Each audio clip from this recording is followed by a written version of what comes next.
To be successful in business, you need two things. You need attention and you need trust. In the online context, that means content and context. Our next guest is an entrepreneur that has been disrupting the lead generation industry through the world's largest professional network, LinkedIn. The Social Media Marketing Award last year was recognised by the industry as LinkedIn Marketer of the Year. His name is Nathaniel Bibby and he joins us now.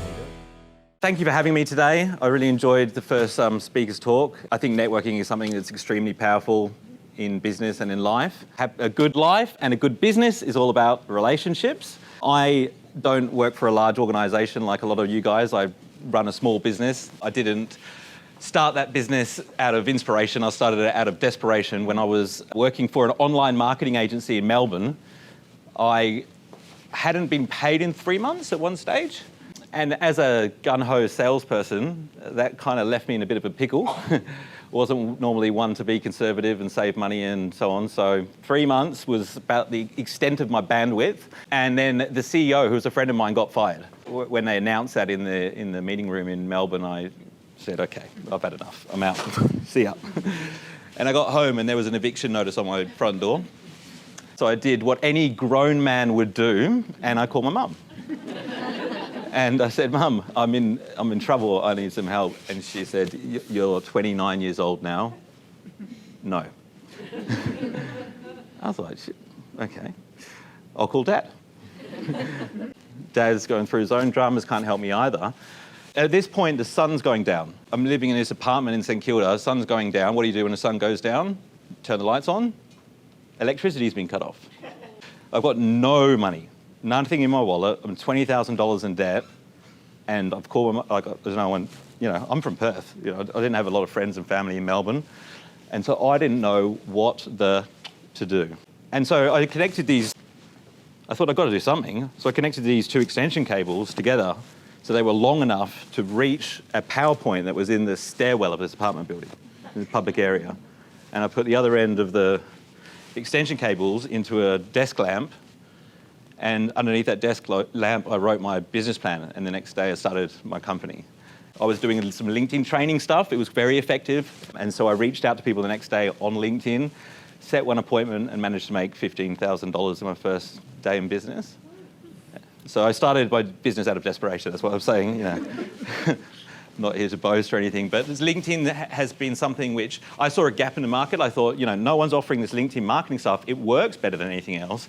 And I know a lot of you guys aren't in marketing or sales, but I think a lot of the principles still apply. I think to be successful in business, you need two things. You need attention and you need trust. In the online context, that means content and context. Attention, trust, content, context. Whether you're in a career or you're in marketing, is it true that to develop your career, you need the attention of the people that can move you up in your career, and you need to gain their trust? So since starting my company, we've generated tons of leads for businesses. I signed up some really big clients my first year, like Westpac and Apple. And so I've got the experience working with larger organizations, smaller businesses, recruitment firms, and then individuals with their profile optimization and their career. There is a massive, what do they call it? The non-visible workforce, or the non-visible people looking for jobs on LinkedIn, right? So one of the things that happens, the companies will hire me to come in and train their team on how to optimize their LinkedIn profile. And I do that, and they call me a couple of weeks later, and they say, what have you done? They're getting all these job offers now, more visible. People are looking for talent that aren't necessarily applying for jobs. They're looking for people that are already in jobs. In fact, I think one of the worst things you can do if you are looking for a job is to say on your profile, seeking new opportunities, because it makes you look like you're not in demand. And so today I've been told to give you some practical stuff that you can take away and implement immediately to make your LinkedIn profile be on steroids, I think was without the side effects. There's 3 things that you can change on your profile that will help get you more attention. So if any of you got a pen or a notepad in your phone or something, or a really good memory, these are the 3 things. There's 3 things to remember. This is optimization, right? There's actually something that's more important than optimization. That's your photograph. If you haven't got a professional photo, go and get a professional headshot. But get a professional photograph, really important. Why? Because our attention goes there first, right? When we look at the profile. Since babies, we're taught to connect with eyes. You see babies, they're always looking at people with eyes. We naturally do that, so it's important that you have a close headshot, people can see your eyes. So the 3 places on your profile that you want to consider are your headline, your about section, and your experience. Now, the headline is where most people have their job title and company name. LinkedIn, when it was first created, they didn't think about salespeople or marketers at all. They just sort of be a Rolodex of CVs, and people would use it to find talent. And then a few years later, they go, oh, all these salespeople are using it, all these marketers are using it. So they created all these other products. So as a result of that, most people upload a version of their resume, true, on LinkedIn. Quite a common mistake, and I completely empathize with it, completely understand it. But in a social context, like a social media website, a resume could be possibly one of the most boring things you could share. I talk to salespeople and I say, if somebody walked in to buy something from you, would you hand them a version of your CV? But I think it goes the same if you're looking for a job. If somebody's asked for a CV, give them a CV. But if they're looking at your LinkedIn profile, they're looking at something different. If somebody said in the recruitment, as part of deciding which candidate we're going to choose, we're also going to look at your Instagram profile. Would you change your Instagram profile to be a CV? Would you? You would?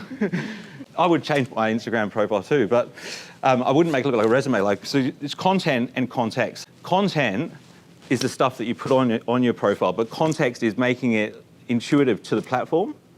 Going back to the headline, putting your job title there, it may not, depending on what your job title is, it may not explain exactly what you do or the value that you provide. I would suggest that you make sure that your headline does. It can have your job title in there, but also you could put a phrase in there or some keywords in there that are relevant to what you do.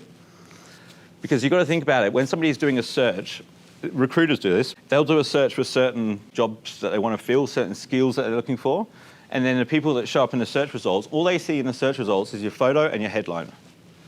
And so unless your headline explains the value that you provide, they're not going to click on your profile. So it's quite important. So you can see how the principles apply from marketing across sales and careers as well. You could have an awesome profile photo, but you've also got to make sure it's visible. A lot of people don't customize their account settings. That's really important. You just go to your settings, make sure that your profile's completely visible. There's generally not anything that you want to hide on your LinkedIn profile. I mean, there may be like a rare scenario where you may have 14 stalkers or something like that, and in that case, I understand. But in most cases, it's not like Facebook. It's not like you've got to hide loads of photo albums and stuff. LinkedIn's generally is stuff that's for the public domain, in which case make it public. That means people that outside your network can see it, Google can read it. If you do a search for your name, and this is the other thing recruiters will do, if anyone's been to a meeting, have you ever Googled someone's name before you've been to the meeting? Done any background checks on your new sister's boyfriend or something, People use Google, right? And so what do they see in the search results? Very important that you know what's in the search results so you can control it. Because the last thing you want is irrelevant stuff coming up, or even worse, if someone's got the same name as you that's just been to prison. You've got to be aware of this stuff because it impacts people's perception of you. But one of the easiest ways to control the search results is to optimize your LinkedIn profile. Your LinkedIn profile could very easily rank number 1 because LinkedIn's got a lot of clout with Google because there's so many people on it. It's always being updated. So, obviously if people find you through Google, you want to be able to make sure you control what they're seeing when they come through to your LinkedIn profile. One way to get your name to show up at the top or your LinkedIn profile to show up at the top when people are searching for your name is to customize your URL. Anyone not know what a URL is? I bet there's a couple of you. A web address, right? So you can customize your LinkedIn web address and you just customize it so it's your first name and last name and not a whole bunch of letters and numbers that don't make any sense because Google will look at that when it's deciding who to rank at the top of the search results. But it's not part of the 3 areas. Headline. About section is important because your about section is the only part of your profile that people will read if they read any of it at all. Not many people will read it, but the people that do read something will read your about section. This is how they'll read it. They'll read the first sentence, they'll read the last sentence, and then they'll scan the middle. And so you want to write it in a way that the first sentence tells people what you do, the last sentence tells people what to do next, and in the middle you want to have bullet points somewhere so that people can scan and see words that are relevant to them. If you're writing paragraphs of text, keep the sentences really short and do 1-sentence paragraphs, 2 at the max, 2-sentence paragraphs at the max.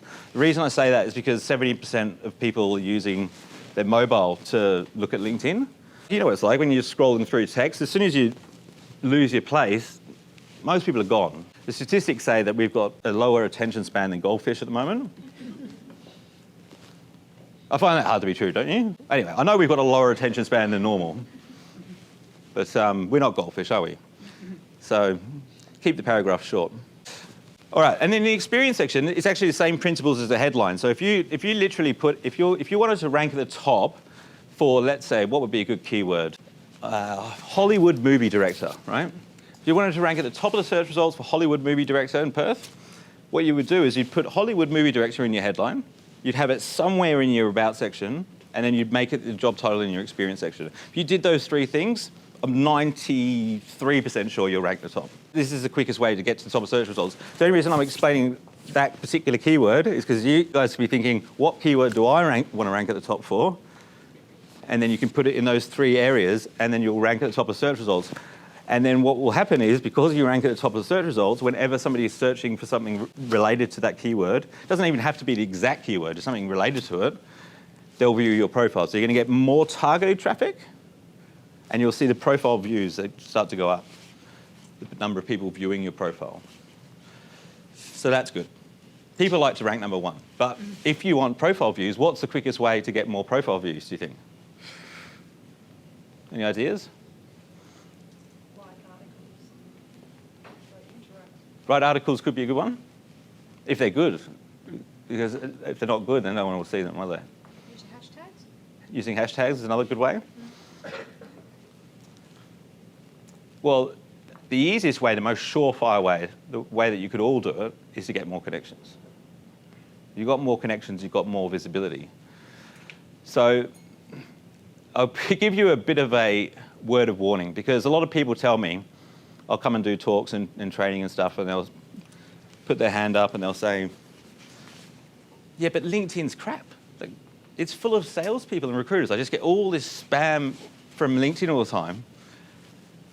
And when they say that, like, I can't really argue with them. Like, they're having a crap experience from LinkedIn, but I know why they're having a crap experience, because LinkedIn's only as good as your network. If this is your network, this is your network, this is how good it's going to be. What most people do is they're like, okay, I've heard LinkedIn's a thing, I'm going to spend 15 minutes a day on there. And they get onto LinkedIn and they're like, got all these notifications. You know, someone sent you a message, someone sent you a connection request. And they may not accept all the connection requests. They go, oh, I'm really picky with who I connect with. I don't accept everyone. But the fact that the way they're growing their network is they're being reactive. They're either accepting or rejecting. Means they're not deciding who they connect with. They're being reactive. Who do you think is going to send you connection requests? I don't know. Did you guys see the article in the West Australian on Saturday? Yes, it might be a creepy guy that wants to take you on a date. He says you've got beautiful eyes, right? That's what the article was about. But it could be salespeople trying to sell you something. It could be recruiters that are looking for talent. But whatever it is, they're going to have their own reason, their own selfish reason about why they're connecting with you. If you are reactive and you build up 5,000 connections that you didn't decide who they are, of course you're going to get heaps of sales letters and recruitment letters. Of course LinkedIn's going to be crap for you because your network's crap. But if your network was Tony Robbins and Obama and all these celebrities in there, you're not going to get any sales letters. They're not going to send you any sales letters. So it all comes down to the quality of your network. So my question is, the people that can advance your career, the people that have the power to be able to make your professional life better, are they in your network? And if they're not, maybe it's time to start connecting with them. Because LinkedIn's value is we have visibility over our potential referral network. So when I was starting my career straight out of university, did go to university, studied marketing and learned almost nothing about marketing. Went to sell real estate in Phuket, Thailand. There's a few reasons why I did that, but anyway. But I got there at low season in June, and it's raining outside, and guess what? No tourists on the island. I was selling villas to tourists. Right? There's none here? How am I going to sell any villas? I had a laptop in front of me. I was so motivated straight out of uni. I was like, I'm going to kill this business thing. And there's no bloody people there. I just learned slowly, oh yeah, Google's this thing, people use it to search. How do we get to the top? Figured out to get a website to the top of the search results. And then when high season come around, all these people just come to Phuket. We're ranking at the top of search results. So we're getting 20 leads a day. We sell 97 villas in the high season. The guy I was working for, then it went and started 4 other developments, and it lasted until we had a tsunami, military coup, global financial crisis. What else? Yeah, a few of those things happened. I was doing it through creating all these backlinks. Like I was hacking the platform. A lot of marketers do this until they learn their lesson. I got recruited by this company in Hong Kong, and they're like, "Hey, Nathaniel, we heard you can get property websites to the top of Google. Is this true?" I'm like, "Yes, it's true." I'm like so cocky, like first year out of uni. So they offered me this high-paying job in Hong Kong. I was like, "Wicked! I'm out of here. I'm going to Hong Kong." They had 150 real estate agents, and pretty much while I was on the airplane, Google does something which I've never heard of before, called an algorithm update. And all the websites I've optimized, they get right at the top, are like on page 100 of the search results. And I'm like, shit. This company had like all these expectations, and I thought, what am I going to do? What am I going to do? And it was just around the time that Google started releasing their advertising. You could get a click on a real estate related ad for like 15 cents, which, by the way, is really cheap. Like they're $30 a click now. And so I just like crammed, learned about Google advertising and got extremely good at it. But since that experience, I've never, ever tried to trick the platform. I've always aligned my objective with the platform, because if you align your objective with the platform, you can't go wrong, because they're working towards the same thing that you are. So the objective of every platform that's out there is to keep their users on it, give their users a good experience. With LinkedIn, you've got to keep people, like if you think about how do I keep people on LinkedIn longer with everything you do, you'll do really well in the long term. One big mistake that a lot of people make when they share content is they share links, share blog articles and stuff like that. Going back to what LinkedIn's objective is, to keep people on the platform longer, you can imagine, right? Sharing a link to leave LinkedIn, they're not going to like that too much. So they're not going to give you as much reach. So you won't get as much attention. There's nothing wrong with doing it, but if it's your only strategy, then you won't get much attention doing that. Just keep people on the platform longer. So the best content that you could possibly share on LinkedIn, who can guess? I'm sure you guys know this. What's the best possible content? Articles, videos, images. What do you think? Video. Yeah, video's the best. Yeah, you probably, I'm sure you guys have heard about people talking to how much about video is important, blah, blah, blah, blah. Like we're consuming so much of it now. YouTube's overtaken TV, everything. People watch YouTube from their couch. And so what you share on YouTube would be completely different to what you share on LinkedIn, because people aren't watching LinkedIn on their couch. They're generally watching it at work, right? So the sound's off. So if you post videos, you may get likes and comments, but most of the time, those people who are leaving likes and comments don't know what you said, unless you've got subtitles, because the sound's off. Most of them sat at work and they can't have the sound on. 80% of people will watch your LinkedIn videos with no sound on, so you've got to have subtitles. Fortunately, LinkedIn know this, and they've worked out how to do this auto subtitle business, which actually works quite well. You can understand what you're saying. Probably a good idea to check it before you publish it. But it's close enough. Yeah. Anybody ever posted a video on LinkedIn before? Cool.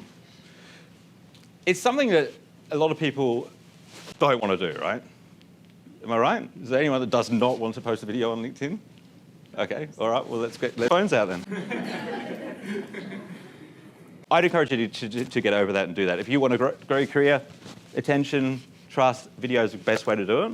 Posting content's a really good idea. It will impress anyone that you want to get attention from. So optimize your profile is the first step. Like, if you don't do anything on LinkedIn, people are always going to look at your profile. Whether you're sending somebody a message or you're posting something, your profile's really important. So you could create awesome content, but if you haven't got a very big network, it's hard to amplify it. Glad that you brought up hashtags, because with content, it's not like if you've got 200 connections that you put something up and 200 people see it. That's just not how it works anymore. The way that LinkedIn and other social media platforms decide whether or not it's going to be good for their users is they're like, okay, well, imagine this. This is probably a better way to explain it. Imagine LinkedIn gave each of you your own personal concierge, and they would follow you around, and they would look at what you do, what you eat, where you shop, and then based on all of the things they learn while hanging out with you 24 hours a day, they would recommend stuff to you. Like, you might like this. So LinkedIn's algorithm and its technology is looking at your behavior, and then it's going to suggest content to you that they think you'll like. Now, for the last 3 years, They haven't been very good at it. I go to the news feed, I'm like, I'm not interested in that, I'm not interested in that. But they're getting better all the time. They'll look at things like, who are you connected with? Who do you follow? What videos have you watched before? They can tell how long you're looking at a video, how long you play it for. What articles have you read? And if you've gone to an article and you've looked at it for like 3 minutes, scroll down, spend another 2 minutes, scroll down, spend another 2 minutes, they know that that article is more valuable to you than another one where you just looked at it for 5 seconds, pressed like and left. It looks at all these things. This is why it's important also to be consistent. It's also looking at the creators and they're going, well, what do they post about? What do they talk about? And so if you're talking about all different things all the time, it's hard for LinkedIn to know and show it to the right people. You need engagement in order for more people to see it. So the way it'll work, and we'll use an example of like, let's say you have 100 connections on LinkedIn and you post a video and you're like, hey, it's my first LinkedIn video. It'll show it to say 10 people, so the 10% of your network. Right? LinkedIn will show it to them. Let's see how it goes with these 10. So they show it to those 10. If three people like it, maybe one comment, they're like, okay, people are reasonably interested in it, we'll show it to all 100. And then it's like, the engagement's still good. You get another 10 comments and 15 more people like it. LinkedIn are going, okay, no, it is a really good piece of content. We're going to show it to more people. We're going to show it outside of this network that you've already got. You know, that people that are relevant that might be interested in it. That's how you get a piece of content to go viral. You know, you need more than 10%, but if enough people are liking and commenting and sharing, LinkedIn will keep amplifying it till it slows down. You know, because as it amplifies the content, the people that are viewing it are getting less relevant slowly, right? And so they're just going to keep doing it until it slows down. So the more relevant it is to more people, the more viral it will go. Generally, it lasts a week. So you need engagement fast, because if you don't get engagement on those first 10, it's not going to show it to the 100. So you need to get engagement when you post, which is where things like hashtags can be used to your advantage. Because if you've got a hashtag and people are following it, generally it will show up in the results for that hashtag. It's way more effective on Instagram, but you know, LinkedIn have hashtags too. The research says that you get 30% more engagement if you use them. And if you tag people in your posts, what happens? Have you been tagged in a post before? It shows up in your notifications, doesn't it? So-and-so tagged you in a photograph. So what do? You look at the photograph, right? And so it's a quick way to get engagement as well. But a word of warning, it must be relevant. I told people this before, and then they've gone away and tagged like 50 people in their posts. And after a while, after they do that for a while, that pissed a lot of people off. It's got to be relevant. Relevancy is everything. You know, it's really important. Another way is you send it to, people in the team, and they could engage on it. But at the end of the day, if the content's really good, you will get fast engagement. Your marketing department will be they'll be creating content all the time and sharing it through the company page. A very easy way to create content for your personal profiles is to grab that content. You can share it from within LinkedIn. It's not ideal, but you can do that. And then just add your take on it. Watch it, think about the content that they posted, and then share your opinion on it.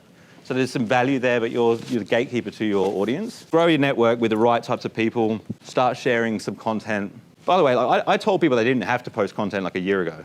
I'm telling people now they have to, because the world is not as lucky as we are. Most of the world is still working from home.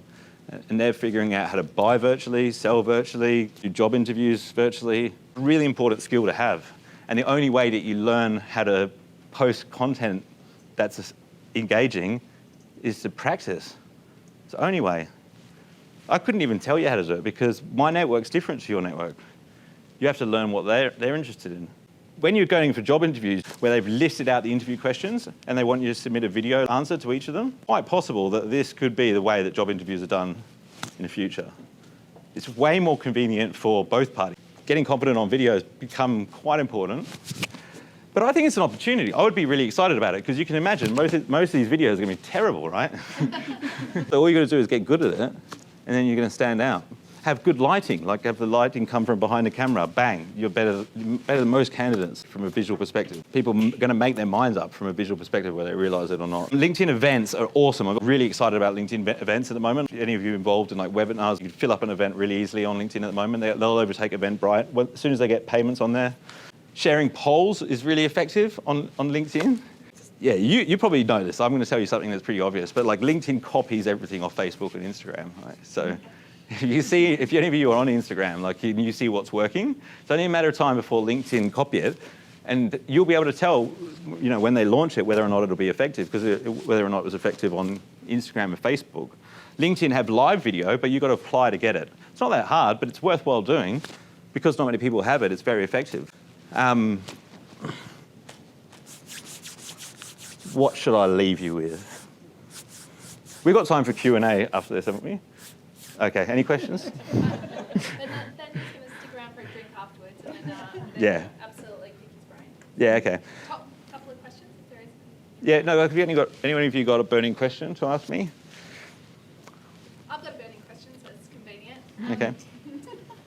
Sorry, Nathaniel, just going back to your connection and who you're accepting and who you're not. If you know that they shouldn't really be in your network and you're thinking it's probably a low value connection, would you suggest not connecting?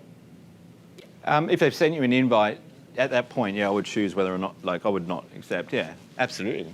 Like they're trying to sell you something, because you've got to get a lot of sales letters. But I think more important than having irrelevant people in your network is just going out and getting the relevant people. So doing a search on LinkedIn, take advantage of the search feature. Once you search, you'll see that you can narrow it down by filters. And so then you can tell LinkedIn exactly what company, exactly what job title, exactly what location are the people you want to find. You'll see heaps in the search results. And even if you don't see heaps, if you see like 20 people in the search results, once you send those 20 a connection request, the next time you do exactly the same search, you'll see more people in the search results because you've got more people in your second degree network. Yeah, it's pretty much pretty scalable. Like there's 706 million members, and in Australia there's 12 million. Right? What's the population? 25 million. So that's got to be all the white collar workforce, pretty much, hasn't it? So. Sorry, just a very quick one. Sorry.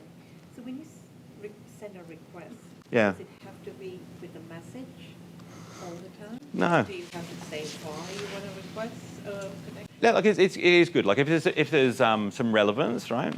Hey, I met you at the NAWO event. Let's connect. Like that's good. Yeah, because you stand out from everyone else, or you got mutual connections. But if they are a stranger and there's nothing that, there which you can mention that's in common, you just send a normal connection request.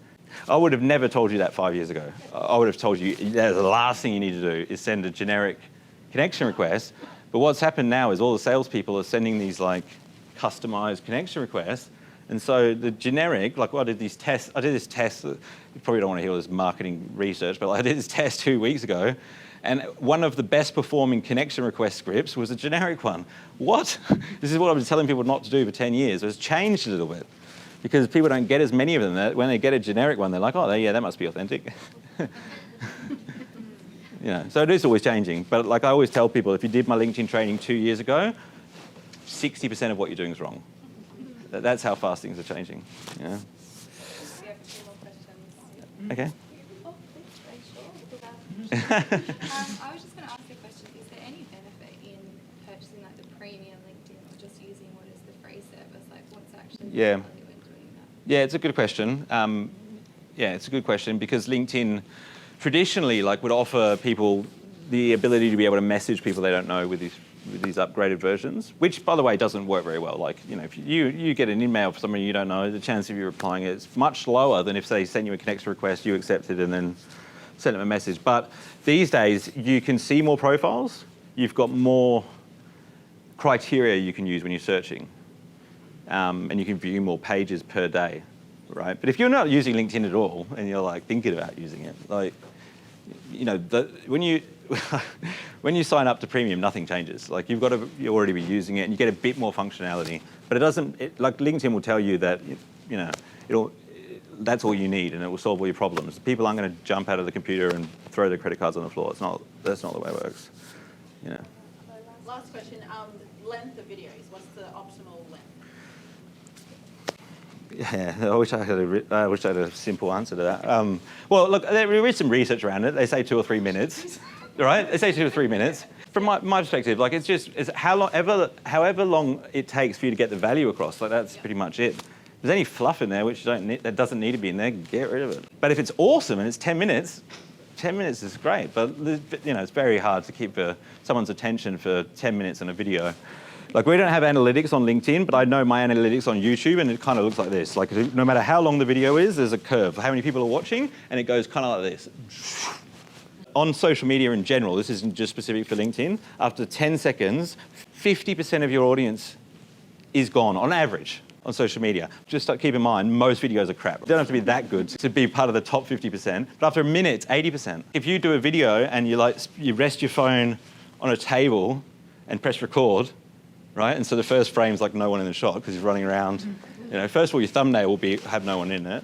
And then you say, I'm just doing a video I just thought I'd do a video. Anyway, how are you? Hi, LinkedIn. That's 10 seconds, by the way. That's 10 seconds. You've definitely lost at least half of your audience. So you just got to get straight. There's nothing wrong with doing that. Like when I interview people, I'm always polite, shake their hand and ask them how they're going. But when I post it, I cut all that out. We get straight. Sometimes I don't even have my question in there. I just have their answer. Because people, they just stop watching so easily. So, short. Later on tonight, we're doing a video. Okay, sounds good. Thanks so much for having me.